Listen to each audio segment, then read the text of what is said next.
இன்று இந்தியாவுக்கும் பாகிஸ்தானுக்கும் ஜம்மு காஷ்மீரில் அடிக்கடி பிரச்சனை நடப்பதற்கு பிள்ளையார் சொல்லி போட்டது பிரிட்டிஷ் அரசுதான். 1947 ஆகஸ்ட் 15 இந்தியா சுதந்திரம் அடைந்த பின்னர் பிரிட்டிஷ் அரசாங்கம் இந்தியாவிலிருந்து வெளியேறும் போது இந்தியாவை 2 தனி நாடுகளாக பிரிக்கப்பட்டது. ஒன்று இந்துக்கள் பெரும்பான்மை உள்ள இந்தியா, மற்றொன்று முஸ்லிம் பெரும்பான்மை உள்ள பாகிஸ்தான் என்று பிரித்தது. இதில் முக்கிய பிரச்சனை என்னவென்றால் 2 நாடுகளாக பிரித்த பிரிட்டிஷ் அரசு ஒழுங்காக எல்லையை வரையவில்லை. இருபக்கம் பிரிக்கப்பட்ட எல்லை தொடர்பாக பல இடங்களில் பல குழப்பம் ஏற்பட்டது. இந்த பிரிவின் போது பிரின்ஸ்லி ஸ்டேட்ஸ், அதாவது சுய ஆட்சியில் உள்ள சிறு அரசாட்சிகளும் பெரிய அரசாட்சிகளும் மொத்தமாக 562 இருந்தன. அவற்றில் பிரபலமான ஒன்றுதான் ஜம்மு மற்றும் காஷ்மீர். இந்த 562 அரசாட்சிகள் தாங்கள் விரும்பும் நாட்டுடன் இணைய அனுமதிக்கப்பட்டன. ஜம்மு அண்ட் காஷ்மீர் ஹரிசிங் என்ற இந்து மன்னர் ஆட்சியின் கீழ் இருந்தது. இங்கு பெரும்பான்மையான மக்கள் முஸ்லிம்கள். மன்னர் ஹரிசிங் தயக்கமடைந்தார். இந்தியாவா பாகிஸ்தான், இல்ல தனியாகவா என்று யோசித்தார். அந்த நேரத்தில் பாகிஸ்தான் ஆதரவுடன் வந்த பஸ்தூன் பழங்குடிகள் மற்றும் பாகிஸ்தான் ஆதரவாளர்கள் ஆயுதமுடன் ஜம்மு காஷ்மீரில் நுழைந்து தாக்குதல் நடத்தினர். அவர்கள் ஸ்ரீநகர் வரை முன்னேறினர். பல பொதுமக்கள் கொல்லப்பட்டனர், பல இடங்கள் அளிக்கப்பட்டன.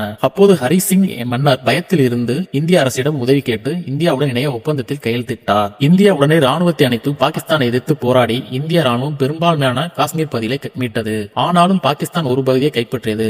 இன்றும் பாகிஸ்தான் ஆக்கியுபைடு காஷ்மீர் POK என்று அழைக்கப்படுகிறது. இறுதியில் இந்தியா இந்த பிரச்சனையை ஐக்கிய நாடு அமைப்புகளுக்கு எடுத்துச் சென்றது. அங்கு சில தீர்மானங்கள் பிறந்தன.